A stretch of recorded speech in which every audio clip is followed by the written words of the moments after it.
Se solicita al público tomar sus lugares. El evento está próximo a iniciar.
El Instituto de Estudios Judiciales, a cargo del doctor Ricardo Amezcua Galán, quien también preside la mesa del día de hoy, les da la más cordial bienvenida a la conferencia titulada Sistema Nacional Anticorrupción.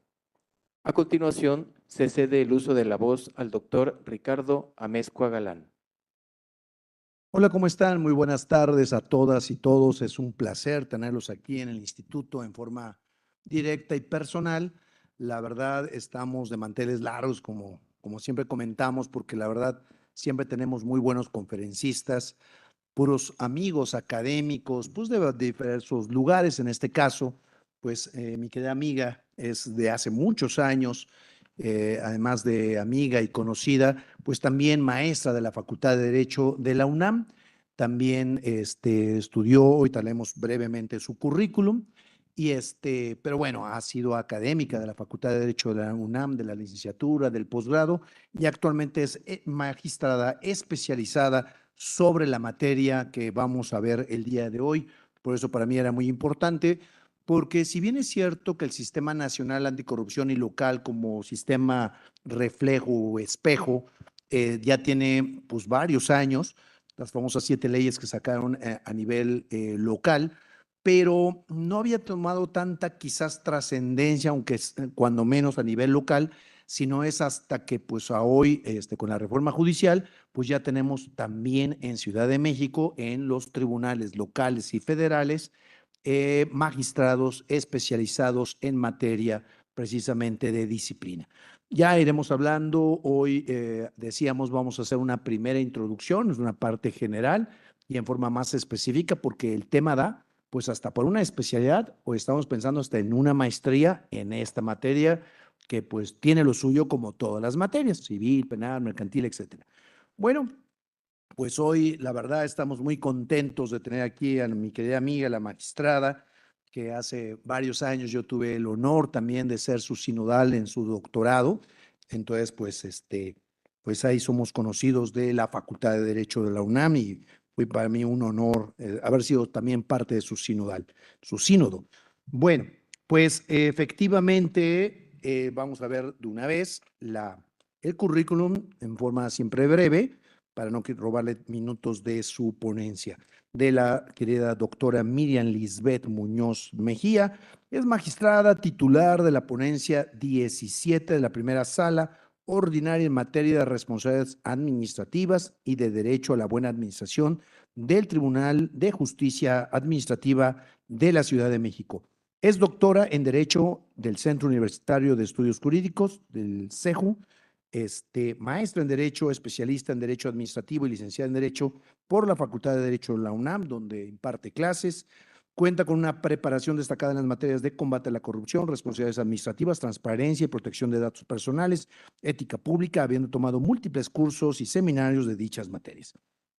Autora del libro Anatomía del Sistema Nacional Anticorrupción y los Sistemas Locales, coautora del libro La visión de las mujeres en la construcción de la transformación social y política de México, coautora del libro Anticorrupción en la seguridad pública, editado por Guardia Nacional, cuenta con diversos artículos del Sistema Nacional Anticorrupción publicados en diversas revistas jurídicas y especializadas, y como decíamos, es catedrática de diversas universidades, entre ellas de las universidades e institutos nacionales, entre ellas la UNAM, licenciatura y posgrado.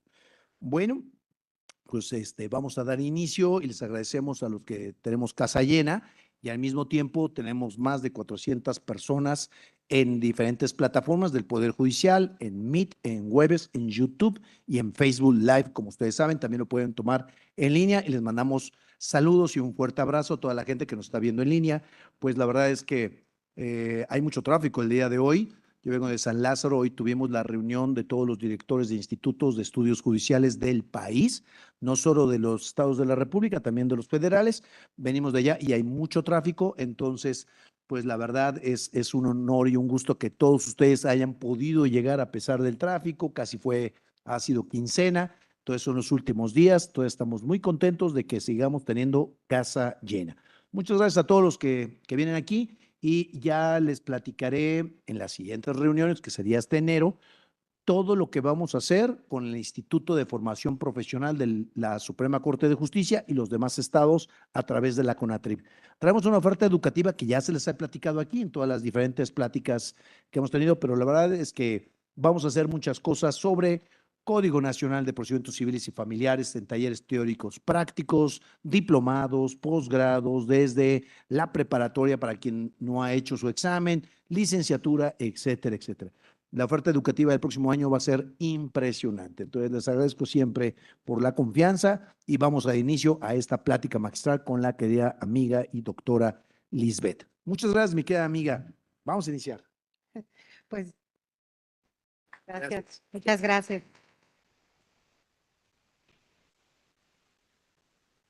Ahí, Eso es para la conferenciante porque no he dicho nada. Pero ahí se muchas gracias. escucha bien, sí, sí, ¿verdad? Sí, Bueno, amiga. pues quiero agradecer en primer lugar la invitación para compartir esta conferencia sobre el Sistema Nacional Anticorrupción. De verdad es un privilegio estar el día de hoy aquí para dialogar sobre este tema que no solamente es jurídico, sino que constituye uno de los pilares esenciales para la confianza pública y para el funcionamiento democrático del país y en realidad para la mejora de las condiciones de vida de cada uno de nosotros. En el día a día, en la medida que nosotros abatamos la corrupción, nuestras condiciones van a mejorar en todos los aspectos. Ahorita vamos a ir platicando cómo incide, cómo esta corrupción que se genera a veces desde las instituciones, no solamente por servidores públicos, también particulares, y es un tema que vamos a abarcar ampliamente, cómo los integramos ahora con otra perspectiva en el combate a la corrupción, cómo muchas veces el dinero se desvía, no llega donde debería, no llega a los servicios públicos. Tenemos falta de insumos en aspectos médicos, tenemos servicios públicos deficientes, tenemos obras públicas que han llegado al extremo de tener tan mala calidad que han provocado la pérdida de vidas. Entonces, hablar de corrupción no es solamente un tema legal, no es solamente algo que deriva en la imposición de sanciones, es algo que tiene que cambiarse para evitar este tipo de violaciones de derechos humanos o, como decíamos, el daño a la integridad y a la vida de cualquier persona, porque cualquiera de nosotros puede ser sujeto de alguna de estas cuestiones indebidas por parte de las autoridades. Entonces, bueno, vamos a platicar. Por supuesto, expresar mi reconocimiento al maestro Ricardo Amezcua Galán del Poder Judicial de la Ciudad de México por esta deferencia en invitarme y por tu compromiso permanente con la formación judicial y con el fortalecimiento de la integridad pública. Agradezco, por supuesto, al Instituto de Estudios Judiciales por la organización de este encuentro y por promover espacios que permiten debatir, reflexionar y construir soluciones desde la institucionalidad. El cartel que circuló para anunciar esta conferencia y que nos convoca hoy no es únicamente un elemento gráfico, es una invitación simbólica a profundizar en un tema que nos interpela a todos y a todos, la necesidad de consolidar un Estado que funcione con integridad, con controles y con transparencia. Y para comprender el Sistema Nacional Anticorrupción, su sentido y relevancia, es indispensable entender en primer lugar por qué nace. No surge de la casualidad, no es una agenda que vende políticamente, sino que es la respuesta institucional más importante que México ha construido frente a un diagnóstico nacional crítico. Ese diagnóstico se sintetiza en 4 elementos que explicaré brevemente porque son el punto de partida de todo el modelo anticorrupción en nuestro país. Si me apoyan con el material. Bueno, estos puntos o estas causas en México son en primer lugar la impunidad. Los niveles de impunidad en México para 2015, que es cuando surge este sistema, fueron tan altos que a nivel internacional llegó a generar incluso preocupación. Y, por ejemplo, tenemos a Transparencia Internacional, que es una organización no gubernamental con sede en Berlín, que cada año emite un diagnóstico de cómo se encuentran los países en materia anticorrupción. Y desafortunadamente México es de los peor evaluados. De los peor evaluados tenemos de 130 puntos posibles, obtenemos si acaso 30. ¿No? Tenemos por ahí unos niveles altísimos de impunidad, entonces tenemos que cambiar esta circunstancia. Entonces, estudios en México indican que más del 95% de los delitos y faltas administrativas en México no reciben sanciones efectivas. Imagínense, tenemos casi un 5% de los delitos y de las conductas administrativas irregulares sancionadas. Entonces, los niveles de impunidad son insostenibles y, por tanto, la consecuencia es clara. Teníamos un sistema que no castigaba y que, por el contrario, reforzaba las conductas dañinas. En la Ciudad de México, aunque tenemos una mayor capacidad institucional que otras entidades, no es tampoco ajeno este fenómeno. Persisten rasgos en procedimientos, faltas de resoluciones oportunas, resultados limitados en procedimientos disciplinarios y, por supuesto, también problemas con las facultades de las autoridades investigadoras para llegarse de la información, de las pruebas necesarias para generar estas imputaciones ahora a través del informe de presunta responsabilidad administrativa, que es el instrumento a través del cual se formula esta imputación para iniciar un procedimiento administrativo sancionador. Entonces, bueno, más allá de las capacidades personales de los operadores, también está este aspecto económico en donde tampoco había la implementación adecuada de los insumos para realizar el trabajo y, por supuesto, les decía también las facultades. Vamos a ver cómo eso también cambia en el actual régimen, en donde se mejora, en donde ya se eliminan barreras como, por ejemplo, el secreto bancario, fiduciario, secrecía de toda la información fiscal, financiera, bursátil, para poder allegarnos de más elementos y realizar investigaciones de verdad profundas y de alto nivel. Por tanto, bueno, la impunidad deja de ser un problema aislado para convertirse en un incentivo perverso que normalizaba la corrupción y, por tanto, es uno de los objetivos del sistema abatir esta impunidad. Número 2, como causa tenemos la discrecionalidad en la toma de decisiones. A nivel nacional observamos amplios márgenes de discrecionalidad en contrataciones, permisos, autorizaciones y uso de recursos públicos. Por tanto, necesitamos generar metodologías uniformes y trazabilidad en las decisiones públicas.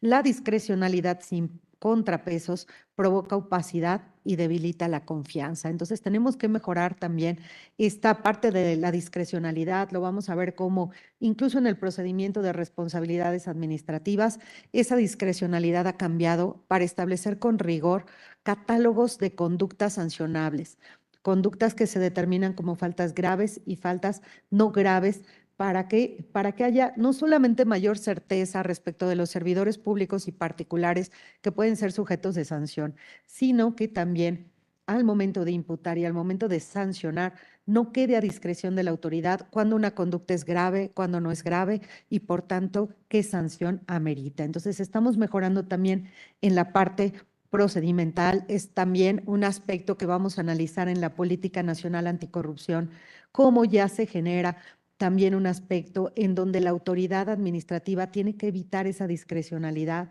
en donde estamos generando plataformas digitales ahora con el uso de la tecnología, ya más allá de la inteligencia artificial, que ya también tuvieron por aquí una plática y que es el gran tema de moda, cómo se utiliza, pues la verdad es que también las herramientas tecnológicas nos van a ayudar a fortalecer a las instituciones a través de trámites y servicios digitalizados, en donde evitamos también ese contacto entre sociedad y gobierno, entre autoridades que normalmente, como viene aquí también en la lámina, distorsionan el trabajo y la labor del operador, del servidor público en relación con las necesidades ciudadanas y generan corrupción. Entonces, esta distorsión de los puntos de contacto sociedad y gobierno también fueron atacados, también están siendo combatidos a través de la Política Nacional Anticorrupción, generando espacios más transparentes en donde el ciudadano puede efectivamente recurrir para hacer sus trámites, sus servicios sin corrupción. Entonces, ¿cuántas veces no nos pasa que llegamos a hacer un trámite y de pronto nos dicen, le falta un documento, le faltan 10 copias de cada documento con certificaciones y decimos, bueno, ¿eso de dónde? No está en la página, no está en la ley. No, los trae o no procede su trámite. Y si no lo traen tanto tiempo, oiga, y para sacar copias solo hay una papelería que afuera y la copia cuesta 25 pesos la hoja. Decimos, ¿qué? ¿Cómo puede ser? O sea, no estaba, y bueno, desde ahí que a veces lo normalizamos y decimos, híjole, bueno, ya gasté 50, 100 pesos, 200 en copias y nos vamos con nuestro trámite, pero eso no es menor, eso no es menor. Eso lo que provoca es que también vamos normalizando el fenómeno de la corrupción y tenemos lo que se conoce como corrupción blanca y negra, ¿no? Normalmente tenemos ciertos tipos de conductas que normalizamos, que ya las vemos como cotidianas y que decimos, bueno, no afectes más, hasta me ayuda a agilizar trámites, servicios. A veces nos pasa que nos detienen y en lugar de pedir nuestra multa de tránsito, ¿qué es lo que hacemos? Pues por ahí una cooperación para el oficial, ¿no? Y decimos, ay, nada más le di 50 pesos, nada más le di 100 pesos, me dejó ir, ya no pasó nada, me fui y aparte me veo súper inteligente resolviendo al momento los problemas. Eso es normalizar la corrupción. Eso es entrar al sistema. Y esto que se va normalizando se va acrecentando y se va volviendo un esquema cada vez más grave.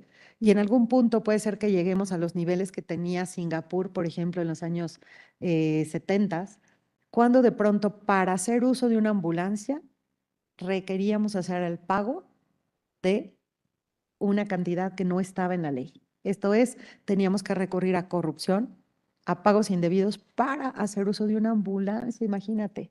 Entonces los niveles de corrupción eran altísimos en Singapur, que ahora en este año, bueno, podemos decir que es un modelo anticorrupción a nivel internacional. Es una pequeña isla que por ahí se ubica como la perla de Asia y que empezó con una agencia anticorrupción con tan solo 7 personas. Ahora son más de 8,000 personas las que integran esta agencia anticorrupción con un modelo excepcional a nivel internacional, pero que el líder de ese país lo que decía es, para combatir la corrupción tenemos que estar conscientes y tenemos que tener esta certeza de que en algún momento podemos llegar a meter a la cárcel hasta nuestros familiares, hasta un hermano. Y si no estamos seguros de ejercerlo con ese nivel, no podemos abatir la corrupción. Entonces, lo primero es la impunidad, discrecionalidad en la toma de decisiones, distorsión de los puntos de contacto sociedad y gobierno y, por supuesto, el involucramiento de la sociedad. Lo que decíamos, muchas veces decimos, bueno, tiene que ser el servidor público quien combate la corrupción. Tenemos que sancionar a los servidores públicos, ellos son los que la provocan, cuando no es así. Estamos inmersos todos en este sistema, ya se ha visto, hay un amplio análisis de que los particulares también incurrimos en actos de corrupción, incurrimos en soborno, incurrimos en utilización de documentación falsa, incurrimos en conflicto de intereses y en otro tipo de situaciones que van a agravar esta corrupción. Entonces, ya que la corrupción somos todos, tenemos que involucrarnos si queremos generar un cambio que nos impacte realmente a todos. Tiene que generarse un cambio cultural, no solamente un cambio en el diseño de las instituciones y en los sistemas, sino un verdadero cambio cultural, para lo cual también nos va a ayudar la creación de este sistema y las políticas anticorrupción en la materia. Entonces, bueno, continuamos. En México ya teníamos celebrados, mucho antes de la creación de este sistema, convenciones internacionales para combatir la corrupción. No obstante, estas convenciones estaban un poco en papel, no se habían implementado realmente en nuestras leyes a cabalidad. Sí había muchos aspectos que ya se contenían, pero a raíz de la creación del sistema vamos a ver un fortalecimiento en la implementación de todo aquello que es materia de estas convenciones.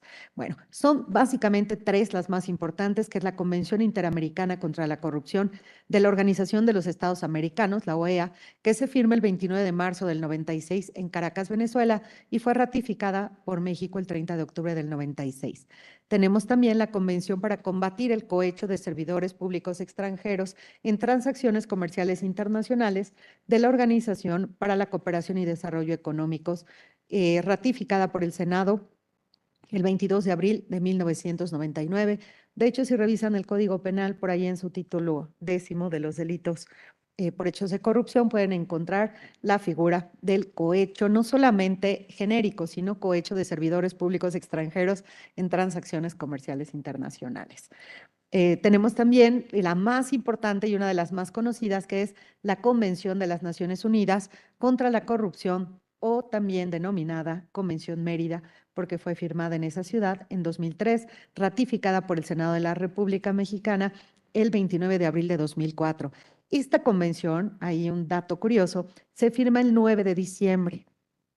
No sé si ubican, está cerca el 9 de diciembre y precisamente se instituye a nivel internacional como el Día Mundial contra la Corrupción. Van a haber muchos eventos en el marco de este día. Hay una agenda importante en el país. Ahorita hay un boom muy importante, que bueno, precisamente para darle difusión al tema anticorrupción. Entonces, 9 de diciembre se instituye como tal por la suscripción de esta Convención de las Naciones Unidas contra la Corrupción. Y bueno, son algunos de los antecedentes del combate a la corrupción de México. Sin embargo, este esfuerzo, decimos, se canaliza y se concreta en el año 2015, en el que se promulga la reforma constitucional que da vida al Sistema Nacional Anticorrupción. Este fue un evento al que se le dio tal importancia que se presentó por el presidente de la República mediante un acto público solemne en Palacio Nacional. Fue un evento impresionante en donde estuvo acompañado por los representantes de todos los poderes y de todos los sectores políticos el día de la publicación en el medio de difusión oficial. Y bueno, esto fue precisamente el 27 de mayo del año 2015. Estamos a 10 años de la promulgación de esta reforma. Hay quien dice que tenemos muy pocos avances en la materia. Puede ser que tengamos pocos avances. Sin embargo, también hay algo que debemos tomar en cuenta. Estos cambios culturales y estructurales no se pueden lograr de la noche a la mañana. Se llevan tiempo. De hecho, las políticas anticorrupción, el instrumento que vamos a ver más adelante, nos establece cómo tenemos esta implementación de las políticas y objetivos al corto, mediano y largo plazo. A corto plazo, básicamente, vamos a encontrar políticas en materia de coordinación entre autoridades, sociedad y gobierno. Vamos a tener también al mediano plazo algunas otras de ya implementación de acciones, pero las fuertes de los cambios culturales van a un plazo mayor a los 10 años. Es decir, apenas tienen que empezar a dar resultados. Y hay más allá, si nos vamos a la cuestión educativa, realmente nos dicen que es algo generacional y que nos puede llevar de 20 a 30 años para cambiar la cultura en nuestro país, de una cultura de la corrupción a una cultura de la legalidad. Entonces, a 10 años puede parecer mucho, pero en términos reales y en términos sociológicos y sociales, pues no nos da todavía para estos cambios tan ansiados en nuestro país. Y bueno, esta reforma fue una reforma tremenda, fue una reforma de gran calado, involucró la modificación de 14 preceptos constitucionales. Que son los que aparecen en pantalla. Estos preceptos, entre otros, modificaron las facultades de la Auditoría Superior de la Federación, modificó la forma en la que se audita el gasto público, cambió el sistema de controles, lo mejora, establece, por ejemplo, que ya no van a ser auditorías necesariamente anualizadas, que se ejerce el presupuesto y después viene la revisión, las observaciones y vemos en qué se gastó el presupuesto, si se hizo bien o mal, si hubo desvíos y ya no lo pudimos evitar. Solamente lo podemos sancionar, pues no. Ahora con estas reformas constitucionales se pueden hacer auditorías en tiempo real. Si tenemos denuncias de desvío de recursos públicos, que se está ejerciendo indebidamente el presupuesto, puede entrar la auditoría superior y fiscalizar esos recursos para que no se genere el daño. Entonces, como ven, hay muchos elementos novedosos que están mejorando ese combate a la corrupción y sobre todo con una parte de detección y prevención para evitar daños. No queremos que se incurran las conductas indebidas, así que vamos a mejorar la prevención y la detección con este nuevo sistema, que además son los ejes fundamentales: prevención, detección y sanción. Si ya tratamos de prevenir, no se logró. Si ya logramos detectar, bueno, también vamos a mejorar los procedimientos para sancionar efectivamente a aquellos que incurran en este tipo de conductas y vamos a ver ahorita más adelante cuáles son esos procedimientos a través de los cuales vamos a lograr la sanción de las conductas y reducir la impunidad. Esta reforma también cambia las facultades de la Secretaría encargada del control interno del Ejecutivo, antes Secretaría de la Función Pública. A partir del año pasado, de finales del año pasado, cambia la denominación a Secretaría Anticorrupción y de Buen Gobierno a nivel federal. Bueno, también cambia sus facultades, cambia todo el procedimiento, cómo se va a realizar, cambia también el tema de los tribunales de justicia administrativa, se establece la obligatoriedad de que existan tribunales de justicia administrativa en todas las entidades del país. Antes no existía la obligación, era potestativo, había muchos estados que no contaban con tribunales de justicia administrativa. ¿Y por qué son importantes estos tribunales? Bueno, déjenme decirles que los tribunales son un control de legalidad de la actuación de las autoridades, hablando del ámbito administrativo. En el ámbito del Poder Judicial, pues conllevan también otra finalidad, ¿no? Que también es el control de la legalidad, pero de los actos entre particulares. En el caso de los tribunales administrativos, nosotros ejercemos ese control de la legalidad de la actuación de las autoridades administrativas, aunque también de los particulares. porque pueden tener acceso a los juicios en tanto acrediten el interés y el derecho que les asiste para obtener una sentencia que les puede favorecer, ayudándoles a continuar con la realización de actividades reguladas por la ley y que precisan permisos para ejercerlas. Entonces, realizamos un control importante que ya de suyo se habla siempre de control de la corrupción, ¿no? En todos los ámbitos. Una autoridad nos clausura indebidamente un establecimiento, bueno, vamos a revisar si tenía facultades o no, si lo hizo adecuadamente o no, o si hay un exceso en el ejercicio del poder. Entonces, básicamente el tribunal controla el exceso en ese ejercicio de poder, construcciones, establecimientos mercantiles, estacionamientos, mercados, determinación, por ejemplo, de impuestos locales, contribuciones locales. Y bueno, tenemos también el eje de responsabilidades, tenemos todo el régimen de policía, que es un régimen administrativo, no laboral, y bueno, tenemos un cúmulo de competencia y funciones importante, pero además, imagínense, con esas facultades en donde los particulares pueden acudir a los tribunales a combatir esos actos del poder. Y sin embargo, no en todas las entidades encontrábamos este tipo de tribunales. Esta reforma ya establece o instituye que deben existir tribunales, tanto el federal como en cada entidad federativa, y se les denomina tribunales de justicia administrativa. Estos tribunales son autónomos, no forman parte del Poder Judicial. Eso es muy importante precisar, aunque hay algunas entidades que, bueno, los integraron al Poder Judicial, pero no se encuentra así el mandato constitucional. Somos tribunales autónomos y vamos a tener ahora nuevas facultades como resolutores en los procedimientos sancionadores en materia administrativa. Aquí, pues los resolutores para faltas graves y para demás sanciones va a ser el Tribunal de Disciplina Judicial. Allá somos los tribunales de justicia administrativa. Entonces, todos somos operadores, todos vamos a aplicar la ley de responsabilidades administrativas con procedimientos similares, variando únicamente algunas autoridades. Entonces, bueno, como ven, esta reforma no es menor, cambia las facultades de los tribunales, cambia las facultades de los órganos internos de control, de la auditoría, que también integra como investigadores y sustanciadores de faltas graves, cambia el lenguaje para homologar, en fin, cambia muchísimas reglas para implementar este Sistema Nacional Anticorrupción, cambia el régimen de responsabilidades del título cuarto de la Constitución, que va de los artículos 108 a 114, también lo modifica, ahorita más adelante se los voy a explicar. Entonces, fue una reforma importantísima para instaurar en el artículo 113 el Sistema Nacional Anticorrupción. Bueno, esta reforma se publicó el 27 de mayo de 2015, se dio un año para la expedición de las leyes marco, no se pudo concretar en un año, pero en un año, 2 meses más o menos, ya las teníamos. Por ahí del 19 de julio de 2016 se expidieron las denominadas leyes marco, que dan precisamente operatividad a este Sistema Nacional Anticorrupción.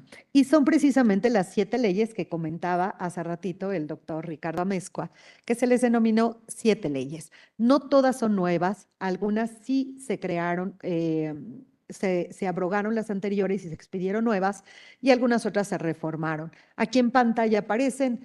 Por supuesto, se crea la Ley General del Sistema Nacional Anticorrupción. No teníamos como tal un sistema, teníamos instituciones encargadas de actividades que implican o que inciden en el control de la corrupción, pero no un sistema que las articula y que las coordina para esta lucha contra la corrupción. Entonces, tenemos ya una Ley General del Sistema Nacional Anticorrupción, una Ley General de Responsabilidades Administrativa nueva, porque encontramos todo un nuevo diseño con la diferencia de faltas graves, faltas no graves, autoridades diferenciadas también para un procedimiento y para otro, la integración de los particulares como sujetos de responsabilidad administrativa, también sancionables a través de este régimen, no ya nada más en contrataciones públicas como era antes, sino por un cúmulo de conductas que traigo por ahí en una lámina para que también las puedan visualizar y tengan un mejor acercamiento a este esquema. Las vamos a ver más adelante. Tenemos también una nueva ley de fiscalización y rendición de cuentas de la Federación, porque les decía, hubo un cambio importantísimo en la forma de auditar los recursos públicos y también en la participación de las autoridades en los procedimientos sancionadores cuando deriven de detección de conductas graves en auditorías, van a ser investigadores y sustanciadores, resolutores de faltas graves, siempre los tribunales de justicia administrativa. Y también tenemos reformas a la Ley Orgánica de la Administración Pública Federal, precisamente para las facultades de la Secretaría encargada del control interno del Ejecutivo, antes Secretaría de la Función Pública, ahora Secretaría Anticorrupción y de Buen Gobierno. Tenemos reformas a la Ley Orgánica de del entonces, recuerden, esto fue en 2015, al entonces Procuraduría General de la República. Aún no era órgano constitucionalmente autónomo porque el Congreso no había emitido la declaratoria respectiva. Sin embargo, en la actualidad, pues ya tenemos a la Fiscalía General de la República como un órgano constitucionalmente autónomo y esas reformas fueron básicamente para integrar en la ley a la Fiscalía especializada en combate a la corrupción.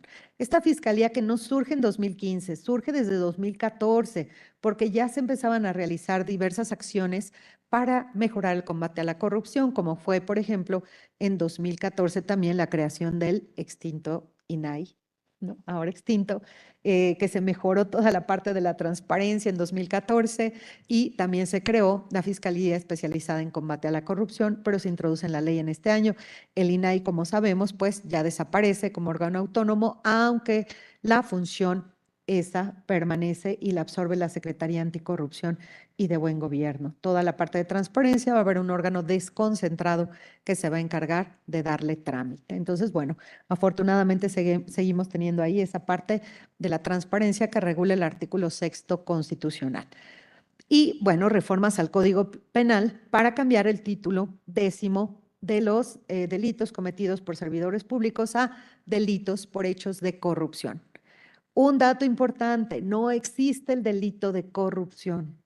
No está definido en la ley qué es la corrupción.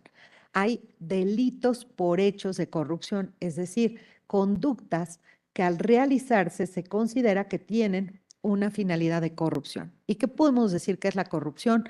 El abuso del poder para un beneficio propio de manera indebida. Por eso es abuso del poder, ¿no? Entonces, es una conducta indebida que la ley va a sancionar, pero que no se define en absolutamente ninguna ley qué es la corrupción. Digamos que se sobreentiende o consideramos que todo el mundo entiende que eso es la corrupción, el abuso de un poder legítimamente conferido para fines personales cuando debería de ser utilizado con otra finalidad, generalmente de interés público. Entonces, estas son las leyes que le dan marco y creación al Sistema Nacional Anticorrupción. Y, por supuesto, este sistema se inserta en el título 4º de la Constitución, que se denomina de las responsabilidades de los servidores públicos, particulares vinculados con faltas administrativas graves o hechos de corrupción y patrimonial del Estado. Va de los artículos 108 a 114. Este título 4º de la Constitución integra todo el régimen de responsabilidades que pueden derivar del servicio público y, como vemos, integra a los particulares que se vinculan con faltas administrativas graves. Esto es una de las grandes novedades del sistema. No solamente van a integrar el Sistema Nacional Anticorrupción, como lo vamos a ver ahorita en su estructura, sino que además van a ser sujetos de responsabilidad administrativa más allá de la penal, que ya de suyo podían ser sujetos de la ley. Bueno, y tenemos entonces este título 4º con el régimen de responsabilidades que particularmente se van a insertar en el artículo 109 y nos dice que vamos a tener responsabilidad política, responsabilidad penal, responsabilidad administrativa de los servidores públicos, responsabilidad administrativa de los particulares. Y por ahí, en un último párrafo, también nos habla de la responsabilidad patrimonial del Estado.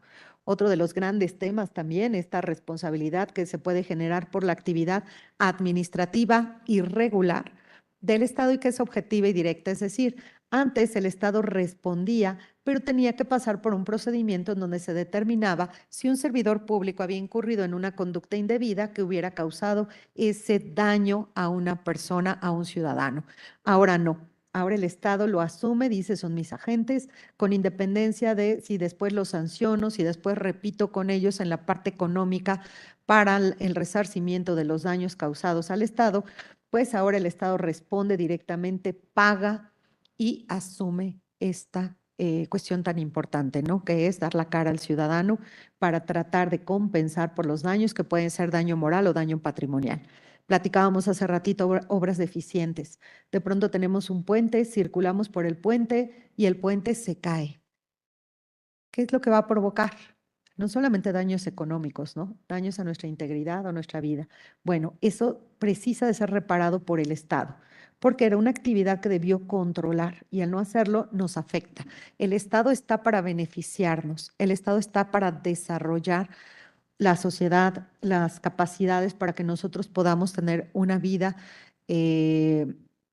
sana, una vida en paz, una vida con todos los insumos necesarios para desarrollarnos en sociedad. Pero en estas ocasiones, bueno, que hay un daño lo tiene que reparar y es a través de esta figura de la responsabilidad patrimonial del Estado. Entonces, en pantalla tienen precisamente los tipos de responsabilidades que existen.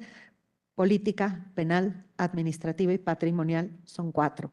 Antes se hablaba de la responsabilidad civil, que se seguía pues precisamente en procedimientos ante estos tribunales por el daño moral o patrimonial derivado de la actuación de los servidores públicos. Por esto desde 2004 cambió. Desde 2005, que ya entra en vigor la ley, se sigue a través de ese daño que se consideraba vía civil derivado de la actuación de los servidores públicos o del Estado, ya se sigue en la vía administrativa a través de la responsabilidad patrimonial. Entonces, ya descartamos el ámbito de los servidores públicos, la responsabilidad civil, y nos quedamos con esta responsabilidad patrimonial que es objetiva y directa. Entonces, este es el régimen como se integra en la actualidad por las sanciones. El régimen disciplinario, su único objeto va a ser el control de la actuación de los servidores públicos y particulares para el logro de los fines del Estado. Lo que buscamos es controlar que el poder se ejerza para lo que es conferido, que es para cumplir con ese mandato del bien común, el orden público y la supremacía del interés general por encima del interés particular. Cuando esto se rebasa, tenemos que sancionar. Y bueno, Sistema Nacional Anticorrupción. Este lo vamos a integrar en el artículo 113 de la Constitución y lo definimos como una instancia de coordinación entre las autoridades de todos los órdenes de gobierno, es decir, federal, estatal y municipal, competentes en la prevención, detección y sanción de responsabilidades administrativas y hechos de corrupción, así como en la fiscalización y control de los recursos públicos. Entonces nos vamos aquí a temas de ética, a temas de integridad, pero también nos vamos a temas administrativos de control de los recursos públicos. Tenemos muchos aspectos involucrados dentro de este esquema. Es importante reiterar que el Sistema Nacional es una instancia de coordinación, no es un ente, no es un organismo, no es un órgano constitucionalmente autónomo. Tenemos que quitarnos esta visión orgánica de crear instituciones. Lo que hace el Estado es decir, tengo muchas instituciones que se involucran de una u otra forma con el combate a la corrupción. No tengo que crear una nueva, no voy a engrosar la maquinaria, no voy a generar más gasto público. Lo que tengo que hacer es coordinarlos para que hagan su trabajo de manera efectiva. Vamos a darles nuevas funciones, que trabajen coordinadamente y esto lo hace el sistema. Enlaza a las autoridades junto con el trabajo de la ciudadanía que lo va a legitimar. Integramos también dentro de esa estructura a la ciudadanía, pero como ven ahorita, se van a dar cuenta de que no hay instituciones nuevas, entonces no hay un organismo, de ahí que también cuando escuchen de pronto alguna conferencia, algún evento y alguien hable del presidente del Sistema Nacional Anticorrupción o el presidente del Sistema Local Anticorrupción, es incorrecta la denominación, porque no es un organismo. ¿Ok? Tenemos una instancia de coordinación. Entonces, pueden presidir a alguno de los comités que integran el sistema, pero no al sistema porque no es un órgano como tal. ¿Ok? Bueno, este sistema se encuentra regulado en la Ley General del Sistema Nacional Anticorrupción que se publica el 18 de julio de 2016, entra en vigor al día siguiente de su publicación. En realidad, la Ley General del Sistema es una ley muy pequeña. cuenta únicamente con 60 artículos y básicamente tienen por objeto regular la forma en la que van a coordinarse las autoridades y ciudadanos que integran el sistema. Cuáles son los comités que lo integran, cómo se van a conformar los sistemas locales anticorrupción, qué facultades tiene cada uno y cuál va a ser la forma de actuar de manera coordinada. Es básicamente la función de la Ley General del Sistema Anticorrupción. No establece los procedimientos sancionadores. ¿Por qué? Porque esos están en las leyes de responsabilidades y la estructura en las leyes de los tribunales o de las secretarías involucradas o auditoría. Entonces, reiteramos, no constituye un nuevo ente, no es una dependencia del Ejecutivo, no es un órgano constitucionalmente autónomo. Es una instancia de coordinación conformada por diversas instituciones de gobierno vinculadas con el combate a la corrupción en los 3 ámbitos de gobierno, federal, estatal y municipal, y ciudadanos que van a tener un papel predominante. Esta es la parte de la obligación de contar con tribunales de justicia administrativa y la ley, decíamos, tiene como finalidad establecer, articular y evaluar la política en la materia, establecer principios, bases, políticas y procedimientos para la coordinación entre autoridades de todos los órdenes de gobierno en la prevención, detección y sanción de faltas administrativas y hechos de corrupción, fiscalización y control de recursos públicos. Y únicamente va a tener un órgano de apoyo técnico, que es la única estructura que se va a crear con este sistema y es la denominada Secretaría Ejecutiva del Sistema. Va a ser encargada de proveer la asistencia técnica y los insumos necesarios para el desempeño de sus atribuciones. Es el único órgano, la única estructura y es administrativo básicamente. Era un órgano desconcentrado, así surge como una paraestatal con autonomía presupuestaria y de gestión. Sin embargo, cuando vienen estas reformas en materia anticorrupción y en materia de la Secretaría y todo este boom que vino en el otro año, se cambió este organismo y pasó a ser de paraestatal, de tener autonomía presupuestaria y de gestión, a ser un órgano desconcentrado perteneciente a la Secretaría Anticorrupción y de Buen Gobierno. Eso fue un poco criticado porque le quita autonomía, pero bueno, finalmente nos quedamos con que sigue operando. Este sistema se va a integrar por los comités que se encuentran en pantalla. Vamos a tener un comité de participación ciudadana, un comité coordinador, un comité rector del Sistema Nacional de Fiscalización y 32 sistemas locales. Esto va a ser muy importante. No nos quedamos solamente con una estructura nacional. Vamos a crear un sistema local por cada entidad federativa. Estos sistemas locales tienen que estar diseñados prácticamente a semejanza del sistema nacional, es decir, tienen que replicar el modelo en lo posible, por supuesto. Solamente nos quedamos con un sistema nacional y 32 sistemas locales. La ley no mandata la creación de sistemas municipales anticorrupción. ¿Por qué lo hace así? Porque en el ámbito municipal no podrían tener la misma conformación. No obstante, déjenme platicarles que hay entidades federativas que sí crearon sistemas municipales anticorrupción, que sería una locura. Imaginen Oaxaca, con la cantidad de municipios que tiene para generar esa coordinación, ¿no? El gasto público es tremenda. No quiere decir que no haya control. Tienen órganos internos de control que realizan la labor también de detección y sanción, ¿no? Pero es una locura. Entonces, Estado de México sí lo establece en su ley, aunque a tantos años de haberlo implementado, no se han podido configurar todos los sistemas municipales. Entonces, creo que se tenía que replantear el diseño y mejor dejarlo como está en la ley, que es solamente el sistema nacional y los 32 sistemas locales. Comité de Participación Ciudadana, muy rápidamente, este comité va a estar integrada por la Auditoría Superior de la Federación, la Fiscalía Especializada en Combate a la Corrupción. Este es el diseño original. Tribunal Federal de Justicia Administrativa, el INAI, el Consejo de la Judicatura y la Secretaría de la Función Pública.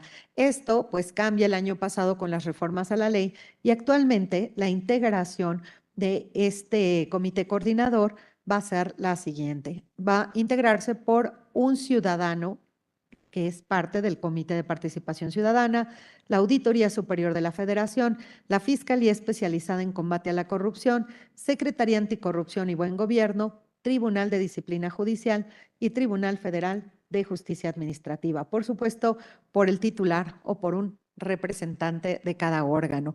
Y ellos van a trabajar de manera coordinada. ¿Para qué? Ya les había dicho, para la creación de la Política Nacional Anticorrupción, por ejemplo, para establecer también los formatos para las declaraciones patrimoniales de los servidores públicos, los formatos para la declaración de intereses, para también emitir recomendaciones no vinculantes en casos de alta relevancia en donde se precise o aclaración de autoridades o algún tema. Por ejemplo, se han generado en realidad muy pocas recomendaciones, han sido por ahí 4 a lo largo del sistema y bueno, esas 4, la problemática es que no son vinculantes. ¿No? No son vinculantes y desafortunadamente, a diferencia de derechos humanos, que cuando surgió, que te llegara una recomendación en materia de derechos humanos era la muerte institucional, política, ¿no? En esos niveles.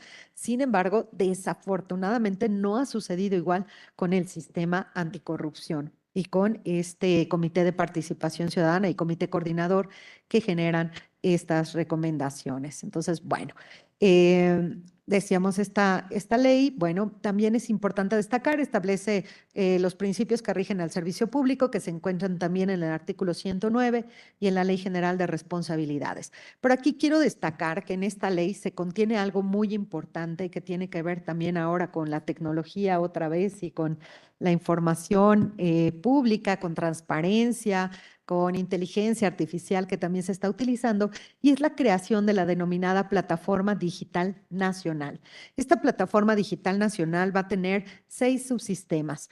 Uno que va a contener todo lo relativo al sistema de evolución patrimonial, declaración de intereses y constancias de declaración fiscal, de los servidores públicos. Toda esa información que es pública se encuentra concentrada en la Plataforma Digital Nacional. Ustedes pueden agarrar ahorita sus dispositivos móviles o su computadora, entrar, teclear por ahí Plataforma Digital Nacional. Quieren investigar a alguien, acceden a este subsistema, ponen el nombre y les va a sacar la información respectiva. Así de fácil es ahora acceder a la información. Tiene por objeto la transparencia y, por tanto, el combate a la corrupción. Tenemos un sistema de servidores públicos que intervienen en procedimientos de contrataciones públicas. Esa es una parte de prevención.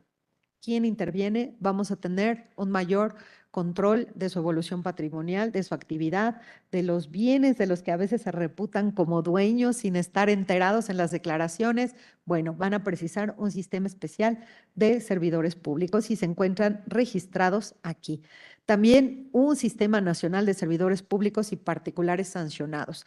Antes sancionaban en una entidad o sancionaban a nivel federal, ¿y qué hacía? Trabajaban en otra entidad, en otra institución, y nadie se enteraba que estaban sancionados, estaban inhabilitados, es decir, no podían trabajar en servicio público y sin embargo sí estaban prestando servicios. Así que esta plataforma, ¿qué es lo que hace? Integrar la información para que cualquier institución pueda acceder y decir, ¿qué crees? Esta persona está sancionada con una inhabilitación, no puede estar en servicio público, no la puedo contratar.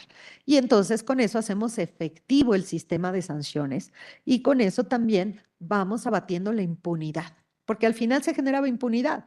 Ya no solamente fue que logramos que tuviera una sanción, sino que pues quedaba sin efectos porque se contrataba, ¿no? Ahora sí va a ser más efectivo, está sancionado que no se le contrate.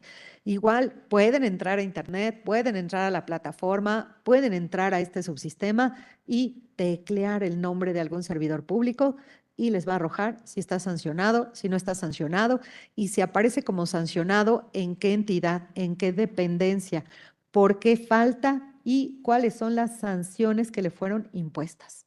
Todo eso aparece en esta plataforma digital nacional que es de consulta pública. La información que tiene ahí ya está revisada, los datos que se tienen que proteger también ya están debidamente resguardados y pueden acceder. De verdad es interesante. Yo a veces sí hago ese ejercicio, sobre todo con mis alumnos, no por otra cosa, ¿no? Es meramente académico, pero para las instituciones es importante saber cuándo alguien está sancionado o no. Igual para las empresas, a veces dejamos de lado, pero ahora que necesitan, con el tema del compliance, tener políticas de integridad, también implica dentro de esas políticas de integridad el análisis de la contratación de personas que puedan constituir un riesgo para la empresa. ¿Y cómo podemos saber si una persona constituye un riesgo o no? Pues si era servidor público, vamos a ver si está sancionado, ¿no? A lo mejor ya no es porque lo sancionaron, no porque ya no le satisfaga el servicio público y quiera cambiar de giro, no, ya le dijimos bye, ¿no? O algún particular que participaba en contrataciones y también es sancionado, que puede ser persona física o persona moral. Nos vamos a vincular como empresa con alguna otra empresa, vamos a ver si también hay algún riesgo que podamos tener por estar sancionado, ¿no? La parte de los riesgos reputacionales también es importante, no solo en servicio público, sino a nivel particular. Entonces, también viene ahí toda la parte de servidores públicos y particulares sancionados, un subsistema de información y comunicación del Sistema Nacional y Sistema de Fiscalización, sistema de denuncias públicas de las faltas administrativas y hechos de corrupción y sistema de información pública en contrataciones. ¿Quién está contratado? ¿Qué contratos públicos tiene? ¿Por qué montos? ¿Qué institución se los otorgó? Ahí se encuentra también toda la información. De verdad, es una cantidad de información tremenda. Ha tenido muchas actualizaciones. Imagínense, definitivamente requiere de una labor muy importante de esta institución que es la Secretaría Ejecutiva del Sistema Nacional Anticorrupción, pero creo que lo han hecho bastante bien. Entonces, está actualizándose constantemente. Pueden entrar libremente un ratito que tengan por ahí de curiosidad libre, entren de verdad, consúltenlo. Y bueno, sistema de denuncias públicas. La parte de la denuncia es algo también importante. Esto de las recomendaciones también ya se los había comentado. La parte de la denuncia ciudadana va a ser un aspecto fundamental para el combate a la corrupción. Ahora en los sistemas de responsabilidades, sobre todo en materia administrativa, nos vamos a encontrar que la denuncia puede ser incluso anónima. ¿Cuántas veces no denunciamos por miedo a las represalias? Esa es una realidad que no podemos dejar de lado, pero desde los tratados en materia de combate a la corrupción ya se contemplaba la figura de la denuncia que debe incluso poder realizarse de manera anónima. Y por tanto, ustedes pueden entrar a las páginas, por ejemplo, de la Secretaría Anticorrupción y de Buen Gobierno, y hay una parte en donde pueden acceder y hacer la denuncia en la propia página para algunas faltas graves. Sin embargo, la ley contempla que incluso lo pueden hacer enviando un correo y el correo puede ser anónimo. No les digo normalmente qué tipos de correos ponen cuando abren un correo de este tipo, pero nos toca verlo cuando recibimos ya la parte de la imputación y hacemos todo el trámite de los expedientes en tribunales. Híjole, la verdad, generalmente son albures, ¿no? Y son bromas. Y entonces, bueno, cuando estamos ahí haciendo las transcripciones o alguna audiencia de pronto para el desahogo de alguna prueba y lo citamos, y bueno, pues tenemos que estarnos refiriendo, ¿no? Y aludiendo a estos nombres que le ponen ahí a los correos de albures o en fin, cosas ahí. Pero bueno, esa es una parte chusca, podríamos decir, de algo que no lo es, como son los actos indebidos, ¿no? Pero bueno, entonces pueden generar un correo, hacer la denuncia. Claro, hay reglas. La ley establece que esas denuncias deben tener elementos mínimos acompañados como pruebas, ¿no? Como pruebas o indicios que puedan dar pie a la autoridad para determinar que efectivamente hay la posibilidad de que la conducta se hubiera realizado. Muchas veces se quejan, oye, ¿qué pasa si no acompañan pruebas, indicios? ¿Por qué no van a investigar? Ahí hay impunidad. No, imagínense que cualquier persona en cualquier momento puede entrar, imputar una conducta indebida a otra persona y sin mayor elemento se tenga que activar la administración y se tenga que generar una investigación de nada, ¿no? De la nada. Entonces, creo que eso también complica la labor de las autoridades investigadoras y por eso la ley pone esos topes mínimos para que tenga que haber indicios o alguna prueba que se acompañe para decir, esta persona actuó indebidamente. Sabemos que en ocasiones es difícil, creo que hay que estar conscientes porque los actos de corrupción generalmente se realizan en lo oscurito, ¿no? En lo oscurito, muchas veces no se deja pruebas y por tanto es difícil acreditarlos, pero imagínense que alguien venga y diga, él me pidió dinero, ella me pidió dinero, investígalo y sanciónalo. Oye, a ver, espérate, pero dame algo mínimo para tener un parámetro para determinar que efectivamente hubo una interacción, que hay un porqué y que eso puede dar pie a una investigación de responsabilidad. Ha pasado que de pronto dicen algún servidor público de tribunales, me pidió dinero para el trámite de un procedimiento, es más, vine y saqué copias y me pidió dinero. Ah, ok. ¿Qué día veniste? ¿Qué expediente? Dame más elementos, ¿no? ¿Qué expediente consultaste? ¿En qué fecha? ¿Quién te atendió? ¿En dónde sucedió? No, pues no quiero decir el expediente porque puede haber represalias. ¿Cómo investigo eso? ¿No? ¿Cómo investigo? Alguien que dice que vino y le pidieron y no hay un expediente relacionado y no hay, bueno, pues probablemente se trata simplemente de una afectación que se quiere generar a un servidor público, ¿no? Entonces necesitamos elementos mínimos de denuncia, pero vean qué importante que pueda ser anónima. Ya se han creado incluso lineamientos para los denunciantes que creó la Secretaría para evitar las represalias. Entonces hay lineamientos para los alertadores de la corrupción y evitar el daño cuando denunciamos a algún colega en el trabajo o cuando como particulares denunciamos a alguna autoridad y no queremos que nos afecten un trámite o de alguna otra manera con el poder que pueden ejercer también. Entonces hay esos lineamientos para proteger a los alertadores de la corrupción. Eso también me parece muy, muy importante. Y bueno, aunque traía preparado un rollo muy, muy largo, creo que voy a ir acotando un poquito. Otra parte importante es el Comité de Participación Ciudadana. Este Comité de Participación Ciudadana, que también integra el Sistema Nacional Anticorrupción, va a ser un canal de interacción entre sociedad civil y gobierno. Tiene facultades para proponer políticas anticorrupción, metodologías e indicadores de evaluación y vigilar el funcionamiento del sistema. Debe trabajar de manera coordinada con el Comité Coordinador, la Secretaría Técnica para la Integración del Componente Ciudadano en conformación de informes, recomendaciones y esas políticas que se consideren necesarias para el sistema. Van a ser 5 ciudadanos que se hayan destacado por su contribución a la transparencia, rendición de cuentas o combate a la corrupción. Y bueno, se deja de lado esta concepción de que solamente a los servidores públicos les corresponde la vigilancia de su actuación.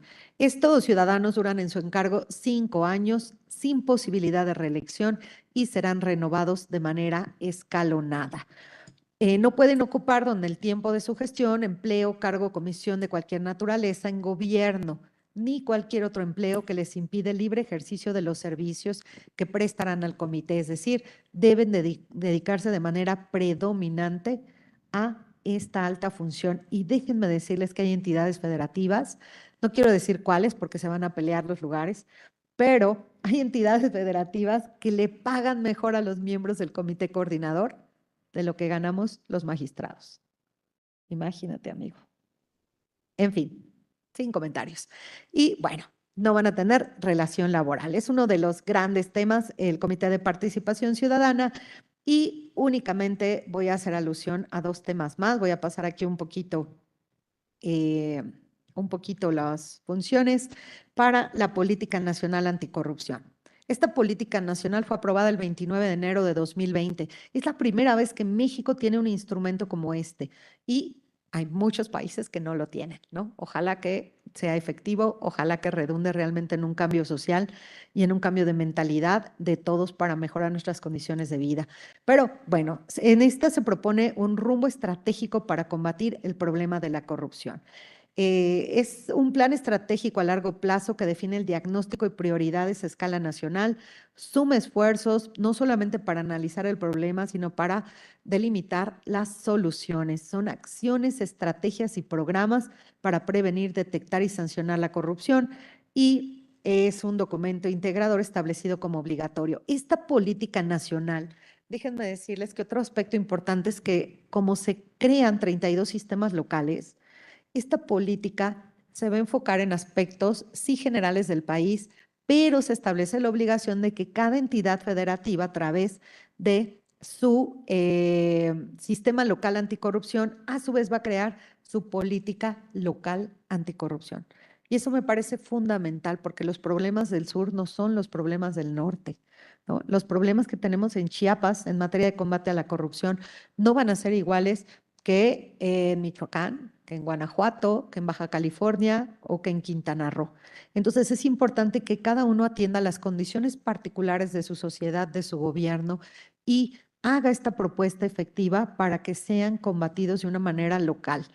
Entonces, bueno, vamos a tener esto. En el plan de la política nacional tenemos 4 ejes básicos que van a dar instrumentación a esa política. 1, vamos a crear estas políticas para combatir la corrupción y la impunidad, un poco en el marco de los principales ejes que les di del surgimiento del sistema cuando iniciamos.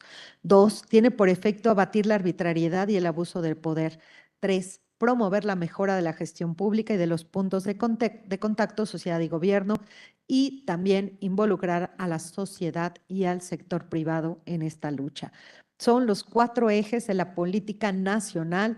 Muchas políticas locales se estructuraron un poco con el mismo sistema, pero bueno, esta política es el resultado del análisis de datos oficiales, evidencias generadas por distintas instancias gubernamentales y sociedad civil, así como fuentes provenientes de instituciones nacionales e internacionales, además de una consulta pública que permitió dar voz a diversos sectores de la sociedad. No es algo que surgió de la nada, fue un esfuerzo bastante fuerte de sociedad y gobierno.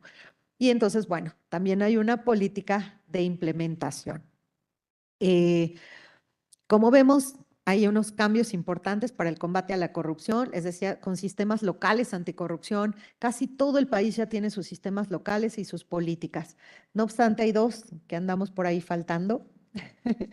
Uno no lo voy a decir, pero queda claro cuál andamos faltando de sistema, y el otro es Morelos, ¿no? Entonces tenemos por ahí únicamente 30 sistemas locales, 30 políticas locales anticorrupción y la política nacional anticorrupción. Aquí igual nada más me voy a ir rápidamente a un tema particular y un comercial. Yo tengo este libro sobre anatomía del Sistema Nacional Anticorrupción y los sistemas locales. Lo pueden conseguir en cualquier librería. Viene un desarrollo amplio de qué es el sistema, cómo se integra y facultades. Entonces, en cualquier librería, Porrúa, Gandhi, Sótano, por ahí anda circulando el libro, que espero sea de su interés y de su utilidad. Y bueno, régimen disciplinario rápidamente, porque muchas veces he escuchado en algunas conferencias, ya un poco para ir cerrando, porque creo que me queda poco tiempo, parece que no, pero les digo, yo a veces doy clases de 30 horas, 40 horas de régimen de responsabilidad del sistema, entonces mi complicación no es tener mucho tiempo, sino poco tiempo, ¿no? Puedo hablar horas y horas del tema. Como 5 minutitos, amiga, para entrar. Porque hay 5 bastantes minutitos, preguntas. voy rapidísimo. Esta parte ya es rapidísima.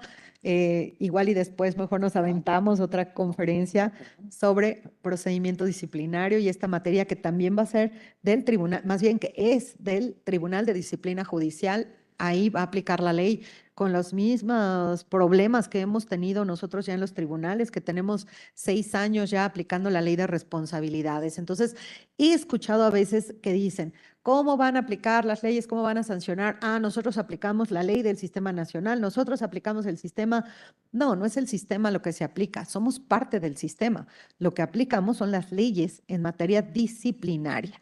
¿Y qué es la disciplina judicial? Pues hacer que el trabajo de los funcionarios esté adaptado a aquellas obligaciones que le imponen las leyes. No es más que eso. Entonces se trata de deberes funcionales de los ciudadanos, esto es en virtud de la función que desempeñan. Vamos a tratar de alinearlos. Tenemos códigos de ética, códigos de conducta, que en caso de ser vulnerados van a dar pie a la comisión de faltas no graves. En el caso de las faltas graves, tenemos listados de conductas para particulares, servidores públicos y particulares en situación especial. Otra categoría de suyo muy interesante. Pero bueno, entonces, régimen disciplinario. ¿Cómo vamos a sancionar en materia administrativa? Vamos a dejar de lado el ámbito penal. En materia administrativa, la Constitución, la Ley General de Responsabilidades Administrativas, tenemos este régimen que ya explicamos, y tenemos que esta ley se publica el 18 de julio del 2016, entre en vigor un año después para dar pie a que se generen las estructuras necesarias para la implementación. Unifica el régimen disciplinario a nivel nacional, es una ley general, con independencia de que cada entidad puede publicar la suya. Esta tiene que ser a imagen y semejanza de la ley marco, es decir, no puede variar. Los estados que han variado procedimientos han dado pie a resoluciones incluso de la Corte en donde han dejado sin efecto esas porciones normativas que rebasan la ley general. Otras entidades han optado por simplemente utilizar la ley general. En esa se basan y la aplican, que es algo perfectamente adecuado, ¿no? Y bueno, se integra la responsabilidad de los particulares, contiene un catálogo de faltas graves y faltas no graves. Se sustenta en los mismos ejes del sistema, prevención, detección y sanción. Las autoridades que lo aplican están diferenciadas en investigadoras, sustanciadoras y resolutoras. El procedimiento en todos los casos se tramita por 2 o más autoridades. Esto va a ser igual en el Tribunal de Disciplina Judicial, ¿eh? Tiene que seguir el mismo modelo porque se está aplicando esta ley. Y se tramita por 2 o más autoridades porque se determinó que para que exista objetividad e imparcialidad en la resolución, la autoridad que investiga y que formula la imputación no puede ser la misma que resuelve, ¿no? Antes teníamos el modelo que quien investigaba, imputaba, sustanciaba y resolvía era la misma. Entonces, claro, era juez y parte. Y entonces, ¿dónde quedaba esa objetividad? No existía. ¿Cómo voy a decir que mi investigación y mi imputación es incorrecta? Jamás en el mundo, ¿no? Voy a quedar mal. Entonces decíamos, sí, lo hice todo perfecto, investigué bien, imputé bien, sí es responsable. Y después venía el recurso de revocación que también yo resolvía, ¿no? Entonces, era imposible ese sistema. Se cambia ese sistema y decimos, no, quien formula la imputación va a ser parte en el procedimiento y quien sustancia y resuelve tiene que ser otra autoridad. Entonces, eso es importantísimo y va alineado con las resoluciones de la Corte Interamericana de Derechos Humanos, que, por ejemplo, en el caso Petro contra Colombia, muy sonado ese caso, lo que dijo para el modelo de Colombia, entre otras cosas, porque tiene una connotación diferente, pero estableció que la autoridad investigadora que imputa nunca puede ser igual a la resolutora, entre otras cosas. Es un caso también interesantísimo que da también para una conferencia, pero bueno. Y para las faltas graves, decimos, el modelo se judicializa porque serán los tribunales quienes tendrán que imponer las sanciones. Cambia, ya no somos quienes revisamos la legalidad de la actuación para ver si el acto sancionador fue correcto o no. Ahora los tribunales vamos a imponer las sanciones tratándose de faltas graves. Esto como un resultado de la confianza ciudadana en el ejercicio de nuestra función. Sinceramente es un ejercicio de confianza ciudadana para decir que sean los tribunales quienes realicen esta función para que sea más objetiva, tratándose de faltas graves que lesionan de una mayor forma a la sociedad. Vamos a sancionar servidores públicos y particulares y tenemos que el procedimiento va a tener 3 etapas: investigación, sustanciación y resolución. Aunque realmente inicia en la etapa de sustanciación, pero ya desde la investigación vamos a tener recursos que pueden ejercer, por ejemplo, los denunciantes. Cuando les concluyen una investigación, cuando la cierran, cuando no califican una falta como grave, sino como no grave, pueden tener acceso a recursos ya ante los tribunales para impugnar este tipo de conductas y con ello que no existe impunidad. Cuando una autoridad investigadora dice no imputo, concluyo la investigación, pues ¿qué crees? Que hay un recurso en donde alguien va a venir a decir eso fue incorrecto. Si hay elementos, sí tienes que generar la imputación. ¿Y quién creen que va a resolver el recurso? El tribunal. El tribunal, no la autoridad administrativa que emitió el acto. Esto es fundamental. Entonces es interesantísimo este régimen. Rápidamente 2 minutos y concluyo. Tenemos el procedimiento por faltas graves y por faltas no graves. Artículos 208 de la ley, 209. 2 procedimientos con autoridades diferenciadas. Por eso va a ser fundamental que se haga la calificación y clasificación de la conducta para entonces sí dar origen al procedimiento y turnarlo a la autoridad competente. Prescripción, 3 años para faltas no graves, 7 años para faltas graves. Esto se amplió con la reforma de 2015. Antes teníamos 3-5 años a nivel federal, en algunas entidades 1 y 3 años como en Ciudad de México. Teníamos 1 para faltas no graves y 3 para graves. Todas iban por prescripción y eso generaba impunidad nuevamente. Entonces, ampliar los plazos nos ayuda y además es muy emblemático que son 7 años para faltas graves y esto puede dar un cambio, por ejemplo, entre administraciones, ¿no? Entre administraciones que duran 6 años, pues se puede ir más allá, ¿no? Esto es interesante. Y bueno, algunas faltas no graves se relacionan solo con obligaciones de los servidores públicos, están en el artículo 49 de la Ley General. Cumplir con funciones, denunciar actos, atender instrucciones de superiores, rendir cuentas y colaborar. Ejemplos de sanciones: amonestación, suspensión del empleo hasta por 30 días, destitución e inhabilitación no menor de 3 meses ni mayor de 1 año. Esas son las sanciones por faltas no graves. Y las sanciones, bueno, por faltas graves en donde incorporamos a los tribunales, y aquí tenemos algunas de las conductas que van: cohecho, peculado, desvío de recursos, utilización indebida de información, abuso de funciones, actuación bajo conflictos de interés, contratación indebida, enriquecimiento oculto, simulación de acto jurídico, tráfico de influencias, encubrimiento, desacato, nepotismo, obstrucción de la justicia, violación a las disposiciones sobre fideicomisos. Y debemos agregar que por ahí ya tenemos una reforma que se acaba de aprobar también la semana pasada. Se aprobó por ahí del jueves, más o menos, en donde ya se va a implementar el artículo 64 quater, y es en materia de vida sindical. Cuando hay injerencia en la vida de los sindicatos a nivel institucional, también va a ser falta grave. Esa es nuevecita, ¿no? Esa reforma.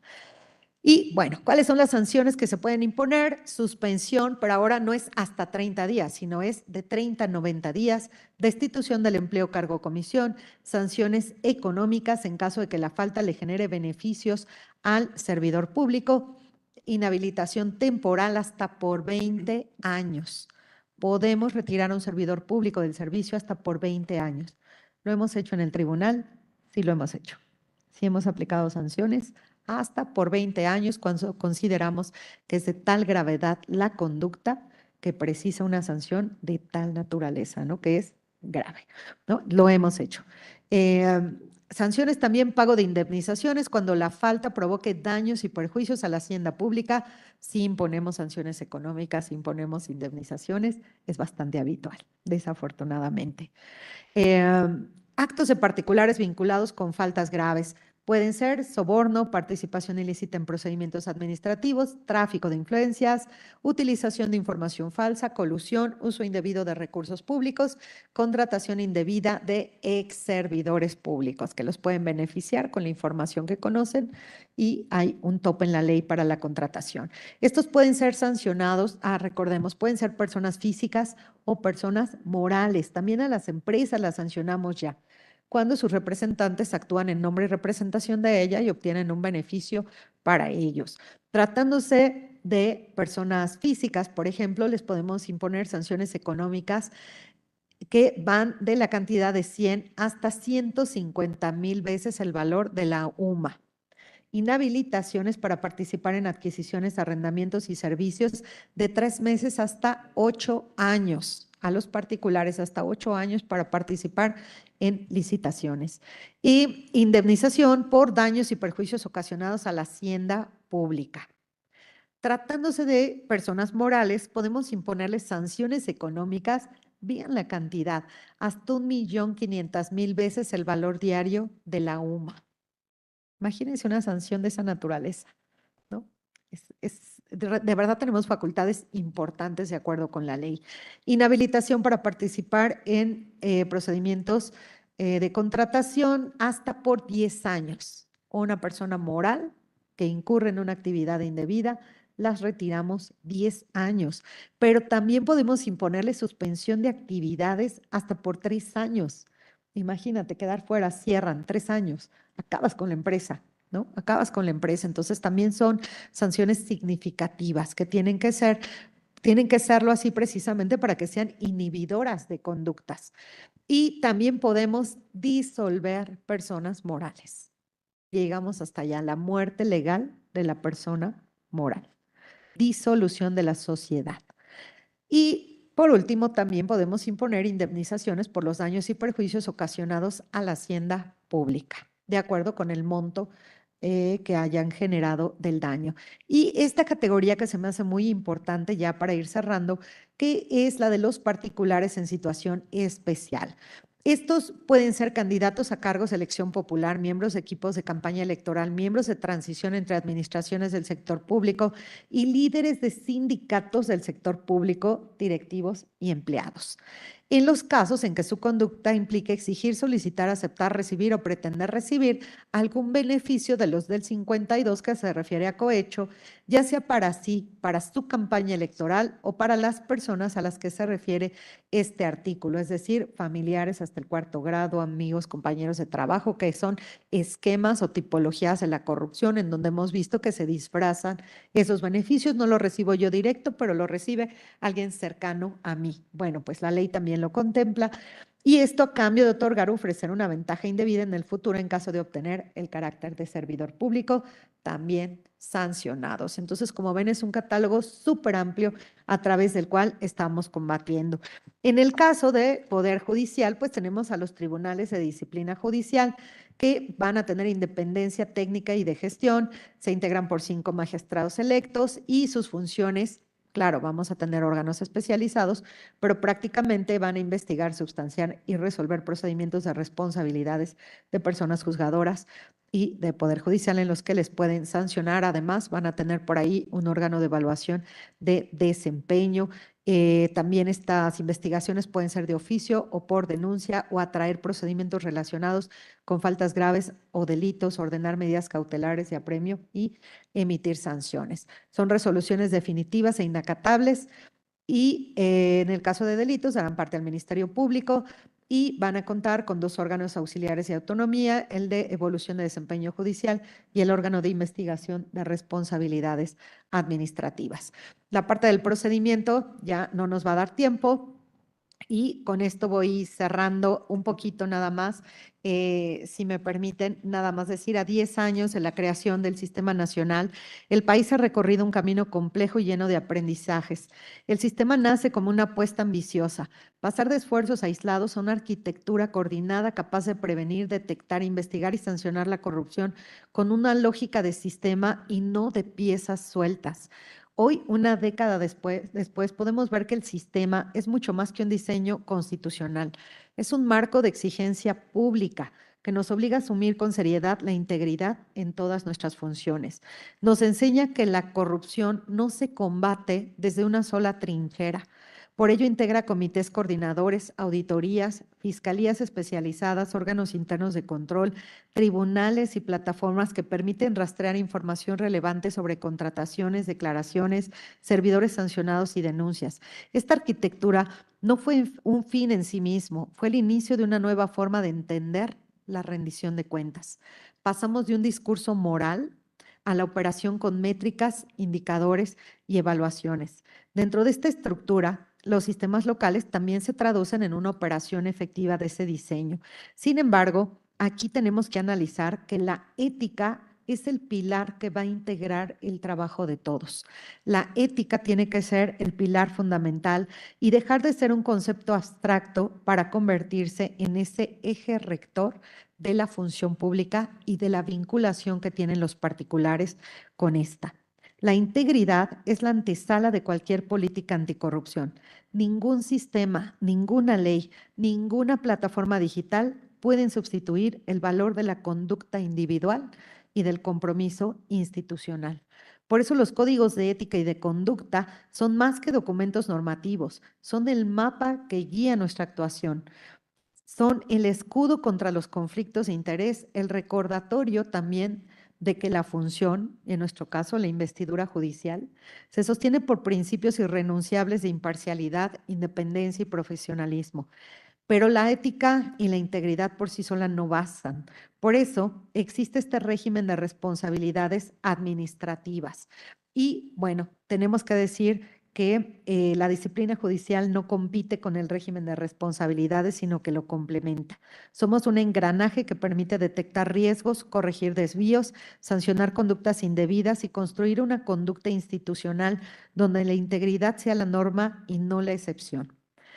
Y bueno, tenemos que la ciudad y nuestro país va a ganar cuando las instituciones sean fuertes. La justicia gana cuando nuestras decisiones sean íntegras. El sistema anticorrupción gana cuando cada expediente confirme que la ética no es un discurso, sino una práctica diaria. Ese es el cierre de una década ese sigue siendo nuestro compromiso. Y este es el mensaje con el que avanzamos hacia un futuro institucional que la ciudadanía merece y una invitación a que cada uno de ustedes, desde su trinchera, ya sea en el ámbito privado, ya sea en el ámbito público, colabore también con esta integridad en su actividad diaria. Muchas gracias a todos.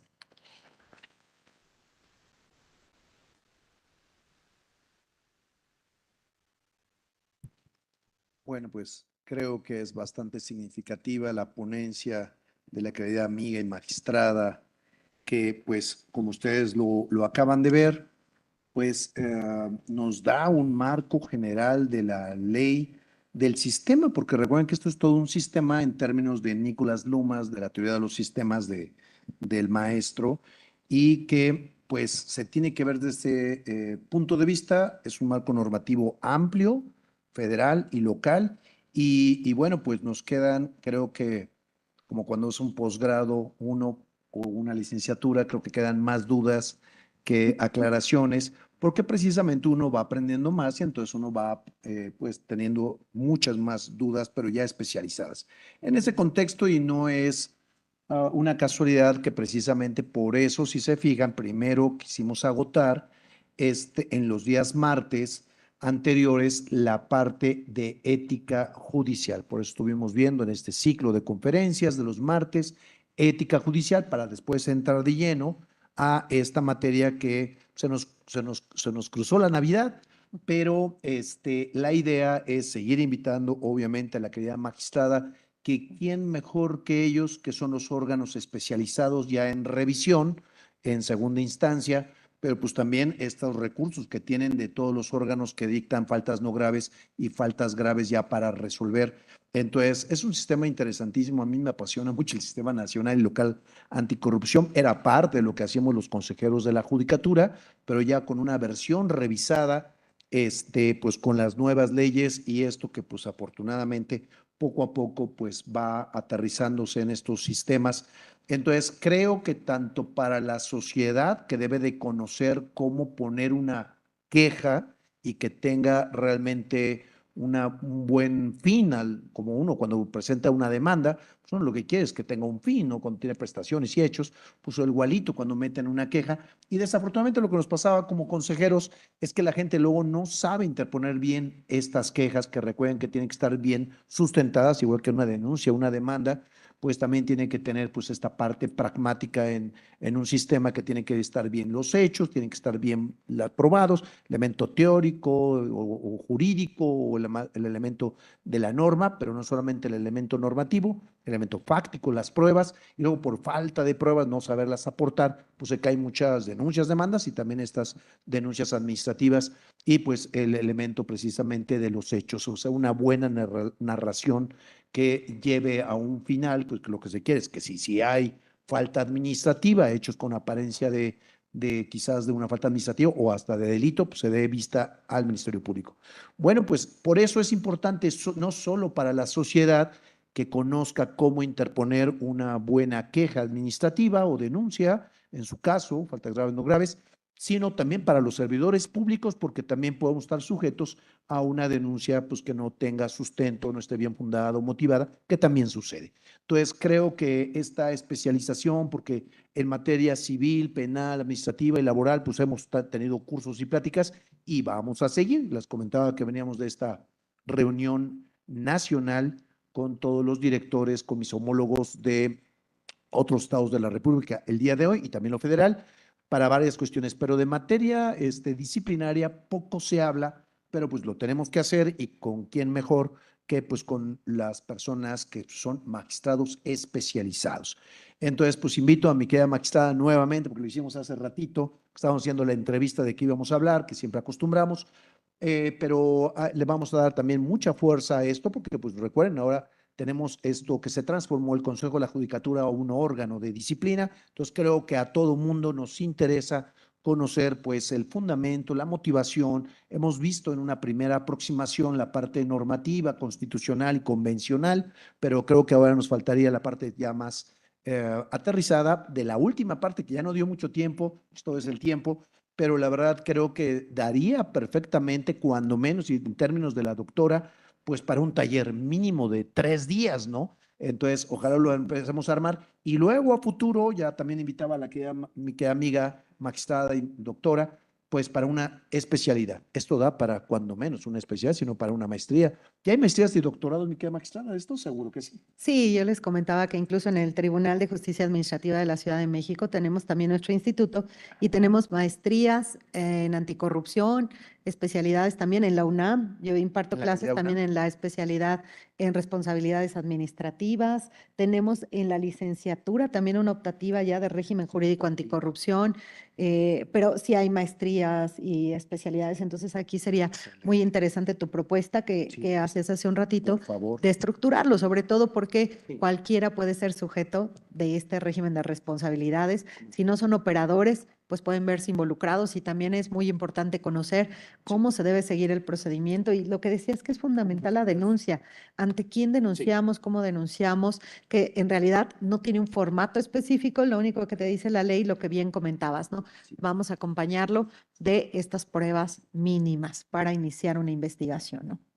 Excelente. Bueno, pues vamos a empezar a planear todas las actividades del próximo año que tenemos, insisto, am, ya no sé si lo comenté ahorita con los demás directores o hace ratito aquí, pero recuerden que vamos a tener examen de preparación para quien no ha cursado la prepa para poderla pasar, licenciatura, maestrías, doctorados, especialidades, etcétera. Vamos a tener muchísima oferta académica, no solo con Defensoría Pública, con el Instituto de Formación Profesional Federal, con otras universidades de aquí que estamos ya en pláticas con sus directores, La Salle, Ibero, el TEC, la Facultad de Derecho de la UNAM, pues, somos de casa, de ahí de licenciatura y de posgrado, somos del colegio de aquí, del claustro de doctores en Derecho, etcétera. So, vamos a estar participando con medio mundo y también con el Poder Judicial Federal y los demás estados de la República, de la famosa CONATRIP, que son estados hermanos.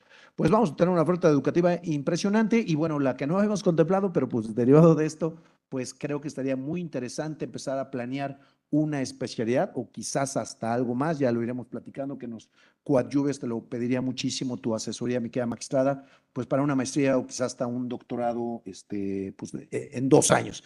El próximo año creo que estaría muy bien empezar con un diplomado o una especialidad. Pero de entrada, en una primera aproximación, el próximo año, quizás como para febrero, porque entramos de lleno, en enero, digo, todo esto son anuncios parroquiales porque es el último evento del día de hoy, de este año, pero empezamos en enero a partir de la segunda semana e iniciamos precisamente con pláticas que ya habíamos dicho, ¿se acuerdan que hace poquito con otra querida amiga también, tu tocaya también, Lisbeth Padilla, hicimos aquí un ejercicio teórico práctico, lo vamos a hacer así, en materia del Código Nacional de Procedimientos Civiles y Familiares, materia civil una semana, materia familiar otra semana, materia penal otra semana. Ya tenemos los ponentes, eso así arrancamos fuerte en enero, teórico práctico, martes y jueves, y en febrero estaríamos platicando para ver si podemos darle continuidad a esto precisamente del también el Sistema Nacional y Local Anticorrupción con un taller teórico práctico de 3 días para que pues no estemos como ahorita, que pues en 2 horas es imposible lo que ya se ve a nivel pues posgrado y además a nivel pues licenciatura en una materia optativa que no debería de ser optativa, ya debería de ser pues realmente una materia obligatoria, ¿no? Pero bueno, pues mi querida magistrada, vamos rápido. Hay muchas preguntas, ya tenemos muy poco tiempo. Recuerden que a las 7 tenemos que salir de aquí porque nos apagan la luz. Entonces, no tanto, unos 5 o 10 minutos me están diciendo que ya acabe. Es que el tema da para mucho, pero vamos a regresar. Ya nos coordinamos para que en febrero podamos hacer este taller teórico práctico. Entonces, pues ya te comprometimos, mi querida magistrada. Sí, no, yo encantada, encantada, Y a amigo. otros queridos maestros que fueron mis maestros también en INACIPE y otros lugares. Arturo González, un fuerte abrazo, el querido maestro, etcétera. Varios amigos ahí también del contencioso. Bueno, 2 preguntas, no puedo leer todas, hay más de 30 preguntas en línea y física, luego traspasamos para ver si nos puede hacer favor de contestar y las mandamos por la forma en que llegaron, Facebook, Twitter, Instagram, que recuerden que queda grabado para el que quiera repetirlo porque es mucha información, tan excelente las láminas, yo les estuve tomando foto, pero bueno, ya con más calma las veremos. Agradecemos mucho a la gente que vinieron el día de hoy, tenemos casa llena, al igual que en los estados de la República que les estuve invitando a los otros estados de mis colegas que hoy vinieron, que les deseo un gran regreso a todos los directores de institutos de estudios judiciales del país. Estuvo presente Estado de México, Ciudad de México, nuestros 32 edificios, Hidalgo, Puebla, Guanajuato, Chiapas, llegamos hasta Chiapas, amiga, Querétaro, bueno, la verdad, mucha gente que nos vio en línea, pues normalmente son días complicados para trasladarse, entonces agradecemos a todos los presentes y los que están todavía en línea, ¿no? Muchas gracias. Dos preguntas básicas, creo que muy interesantes. Dice, desde su perspectiva, ¿cuáles serían elementos novedosos para combatir la corrupción entre los servidores públicos? Y la segunda pregunta del misma gente que hace este favor de cuestionar, ¿qué conflicto de competencia se tendría con la naturaleza del Tribunal de Justicia Administrativa y el Tribunal de Disciplina Judicial? Muy interesante, por naturalezas jurídicas, ¿no? Mi querida Maxana, porque son muchas, te las dejo y luego. Mira, si quieres la primera nada más. Sí, porque son muchas. Creo que es muy interesante esta. Hablamos de pronto del Tribunal de Disciplina. Sí, no, también cada una. Pero bueno, es muy sencillo esta sobre la naturaleza del Tribunal de Justicia Administrativa y el de Disciplina Judicial, porque como lo decíamos, la ley marca que los tribunales de justicia administrativa vamos a conocer de la ley y de las responsabilidades de los servidores públicos y particulares de la Ciudad de México, ¿no? Pero servidores públicos de la administración pública de la Ciudad de México. En cambio, pues el Tribunal de Disciplina Judicial se adscribe a Poder Judicial. Entonces, su marco de actuación está en Poder Judicial. Podríamos hablar que uno es Poder Ejecutivo y el otro Poder Judicial, ¿no? El marco en donde realizan su actuación sancionadora. ¿Y cuáles serían los elementos novedosos para combatir la corrupción entre los servidores públicos? Pues yo creo que la denuncia, la capacitación, la implementación de códigos de ética, que la ley establece obligatorios códigos de ética y de conducta. Uno nos dice el deber ser, otro cómo lo plasmamos en nuestra actividad cotidiana. Y creo que eso va a ser fundamental para una actuación basada en principios éticos, basada en integridad. Y sobre todo creo que también algo novedoso y que debería implementarse es, como bien lo mencionas, mi querido Ricardo, la capacitación. Eso va a ser fundamental y va a ser el parteaguas. ¿Cuáles son nuestras obligaciones? La verdad es que a veces las desconocemos, incluso yo eso me he dado cuenta. Oye, que me van a sancionar por esto, sí, porque era tu obligación hacerlo y no lo hiciste. Ah, caray, ¿dónde dice? Pues, ¿cómo que dónde dice, no? Está acá, está allá, pero a veces estamos tan inmersos en nuestra actividad cotidiana que no nos damos el tiempo de estudiar esas obligaciones, ¿no? Más allá de las facultades que tenemos por ley, nuestras obligaciones, nuestros derechos también, ¿no? Entonces, bueno, creo que la capacitación va a ser fundamental y, como les decía, cuáles son esas obligaciones, pero también cómo se instauran los procedimientos, cuáles son las conductas que la ley establece como sancionables, qué es aquello que si yo realizo va a dar pie a un procedimiento. Creo que es muy importante la capacitación, así que tu trabajo vuelve a ser fundamental y creo que esos serían los aspectos novedosos, la denuncia y la parte de capacitación, declaración de conflicto de interés, evolución patrimonial, también capacitación en esa materia. Ahora que inicia el año y que viene también tu función, el tema de cómo presentar las declaraciones patrimoniales, declaraciones de intereses, que antes era solamente para un sector, ahora para todos los servidores públicos, es un tema que también genera mucho interés. A mí me toca dar muchos cursos de esa materia cuando se van acercando. Es grave no presentar la declaración en tiempo y en forma, ¿no? Sí, es falta grave, puede implicar incluso destitución, ¿no? Pero bueno, por ahí hay algunas salvedades, hay 1000 figuras, abstención de inicio de procedimiento de sanción, si las presentamos, por ejemplo, de manera voluntaria, sin que medie un requerimiento de la autoridad, la salvamos, ¿no? Oye, se me pasó, se me olvidó, ya venció el término, pero es día 2, día 3, no me han requerido, la presento. Eso es típico, ¿eh? Es típico, claro. Cuando la pandemia, desafortunadamente, Sí. pues hubo ahí temas de, es que los términos y que si se ampliaron, se suspendieron, ¿no? Pero, ¿cuál es el esquema de esto? ¿Por qué de pronto decimos no es sancionable si la presentas voluntariamente, si ya incumpliste con el plazo? Porque lo que queremos es que la presentes, que cumplas. Y ahí lo que queremos es tu información. Entonces, no trasciende más allá si ya la presentaste. No estoy invitando a hacerlo, no estoy invitando, pero solo digo que sí se te pasó, pero finalmente quieres cumplir con tu obligación y lo haces voluntariamente sin mediar requerimiento, pues puedes no ser sujeto de sanción. Entonces, eso es muy importante y creo que serían las respuestas y nuevamente agradecer a quienes nos acompañan por el esfuerzo. De verdad, muchas gracias por su tiempo, por su interés y a quienes están también en redes, en las plataformas digitales. Gracias. Pues muchísimas gracias, mi querida doctora. Y como siempre, te vamos a entregar 2 reconocimientos.